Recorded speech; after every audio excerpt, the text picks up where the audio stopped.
जय श्री राम, जय महाकाल। मैं हनुमान बाबा का छोटा सा बेटा आज आपके लिए फिर से एक नई जानकारी लेके आया हूँ। जानकारी के अंदर मैं आपको ये बताने की कोशिश करूँगा कि भूत प्रेत हमारे शरीर के अंदर दाखिल किस प्रकार से हो जाते हैं, हमें पता भी नहीं लगता, और वह हमारे शरीर के अंदर रह करके क्या क्या नुकसान पहुंचा सकते हैं, क्या क्या कार्य कर सकते हैं हमारे शरीर के अंदर रह करके। तो आज मैं आपको बताने की कोशिश करूंगा। मैंने अपनी कई पहले वीडियो में भी यह बातें बता रखी है, तो मैं आज आपको कुछ नई बातें भी बताने की कोशिश करूंगा। तो इस वीडियो को ध्यानपूर्वक सुनना। भूत प्रेत एवं नेगेटिव पावर, यह शब्द सुनते ही, ये नाम सुनते ही लोगों के ख्याल के अंदर बुरे विचार आने लग जाते हैं कि ऐसी कोई शक्ति नहीं होती। कई लोग सब यह सोचते हैं कि ऐसी कोई शक्ति नहीं होती और ये जो लोग बता रहे हैं ये बेवकूफ़ है। तो ऐसा नहीं है। अगर ईश्वर की शक्ति इस धरती पर है और अनंत कालों से चलती आ रही है ईश्वर की शक्ति, तो जब ईश्वर की शक्ति है तो उस नेगेटिव शक्ति का भी वजूद है इस धरती पर। क्योंकि जब देवता थे तो राक्षस भी थे, असुर भी थे। तो इसी प्रकार से अभी भी धरती पर अगर देवताओं की पूजा होती है तो कहीं ना कहीं नेगेटिव पावर भी है इस धरती पर। अब मैं आपको यह बताता हूँ वह नेगेटिव पावर किस प्रकार से हमारे शरीर के अंदर दाखिल होती है और वह कहाँ रहती है। वह नेगेटिव पावर आपको दिखाई नहीं देती एवं भूत प्रेत जिन जिन्नात आपको दिखाई नहीं देते। वह क्या होता है, जब आप किसी भी सुनसान रास्ते पर जा रहे होते हैं या फिर कभी भी किसी सुनसान रास्ते पर जाते हो, आप कुछ भी मिठाई खा करके, मीठा खा करके, मीठी पदार्थ खा करके जब जाते हो, तो वह क्या होता है, उनको पता लग जाता है कि आप मीठी पदार्थ खा के आ रहे हो।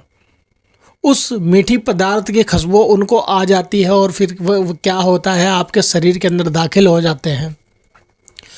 वह दाखिल आपके किसी भी रास्ते से हो सकते हैं। आपके जो द्वार हैं वह 9 द्वार हैं, 9 द्वारों में से किसी भी द्वार से दाखिल हो सकते हैं आपके शरीर के अंदर, और आपको पता भी नहीं लगता।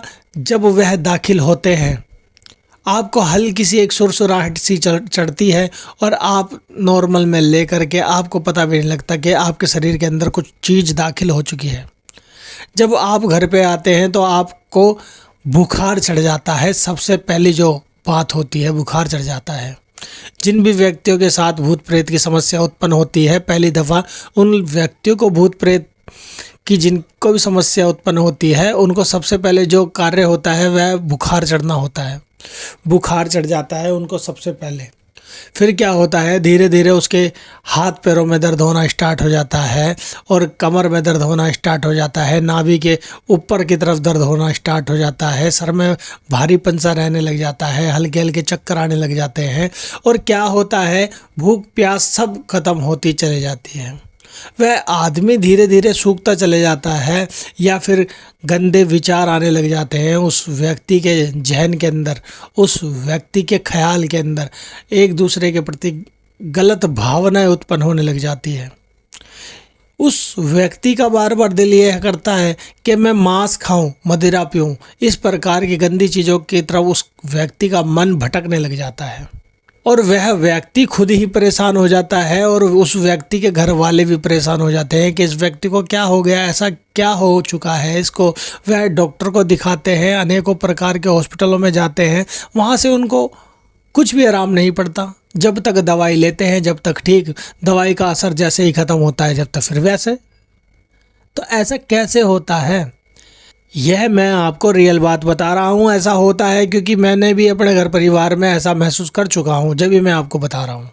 तो ऐसा ही होता है, आपके घर के अंदर जो भी शक्ति एवं जो भी नेगेटिव पावर आपके शरीर के अंदर घुस करके आपके घर के अंदर आ चुकी है, वो क्या करती है, आपके घर के अंदर रहने लगती है। थोड़े दिन तो आपको वह कुछ नहीं कहती, स्टार्टिंग में थोड़ा बहुत हल्का फुल्का बुखार आपको चढ़ता है, फिर उतर जाता है। फिर क्या होता है, वह आपके शरीर के अंदर रहते रहते वह खाना पीना खाने लग जाती है।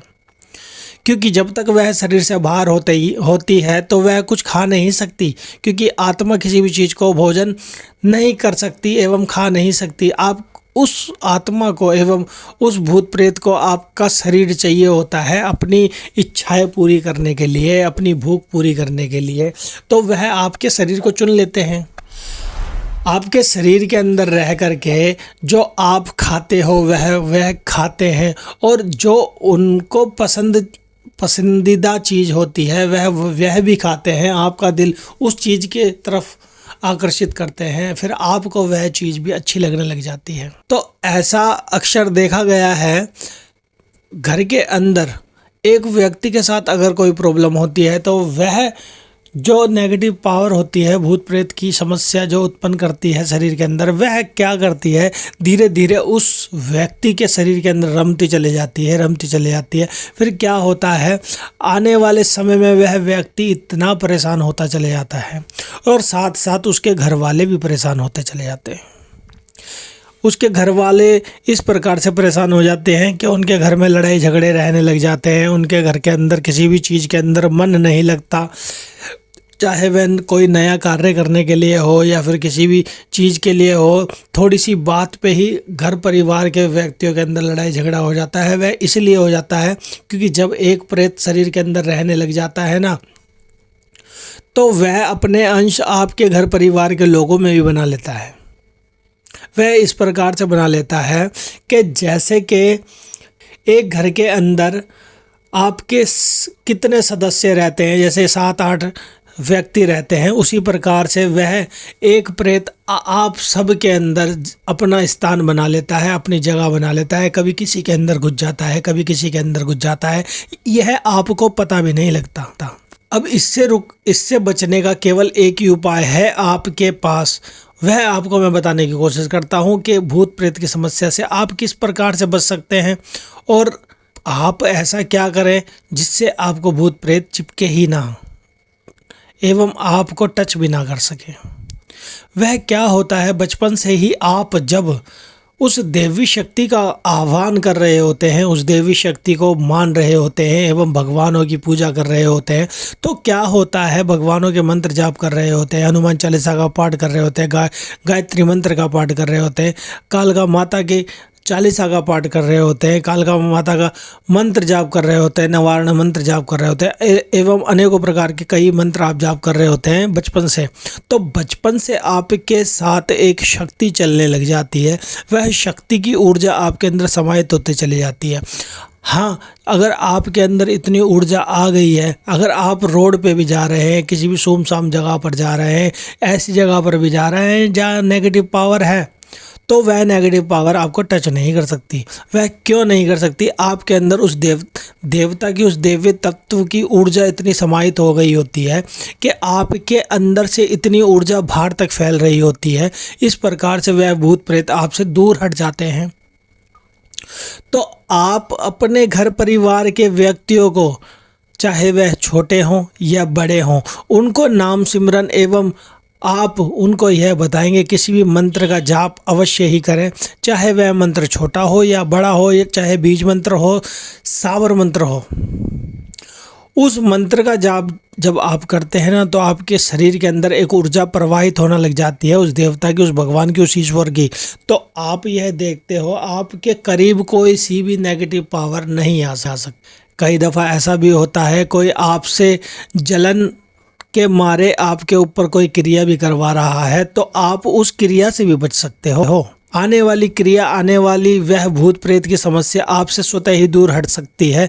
तो इसलिए आप हमेशा अपने घर परिवार के व्यक्तियों को भगवान की राह दिखाएं एवं भगवान के रास्ते पर चलने का मार्ग बताएं और भगवान से मिलन का मार्ग बताएं, ताकि आपके अंदर उस ईश्वर की, उस परमात्मा की, उस भगवान की, उस देवी माता की कृपा आपके अंदर समाहित हो सके।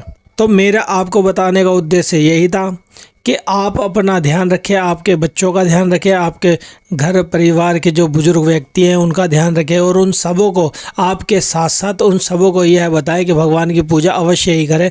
अगर आप भगवान की जोत नहीं जला सकते, धूप बत्ती नहीं दिखा सकते, भगवान के लिए नहीं बैठ सकते, तो आप केवल उनका जाप तो कर सकते हैं ना। अगर आप उनका नियमित रूप से जाप भी करते हैं ना, चलते फिरते, उठते बैठते, तो आपके अंदर उस भगवान का तत्व समाहित होता चला जाता है। वह तत्व, वह ऊर्जा आपको हर एक दुष्ट प्रभाव से बचाती है एवं आपको उस नेगेटिव शक्ति से बचाती है जो कि आपका अनिष्ट करने आ रही होती है। तो मैं बस यही कहूँगा कि आप अपने घर परिवार के व्यक्तियों को उस भगवान की राह पे चलाएं एवं खुद भी चलें।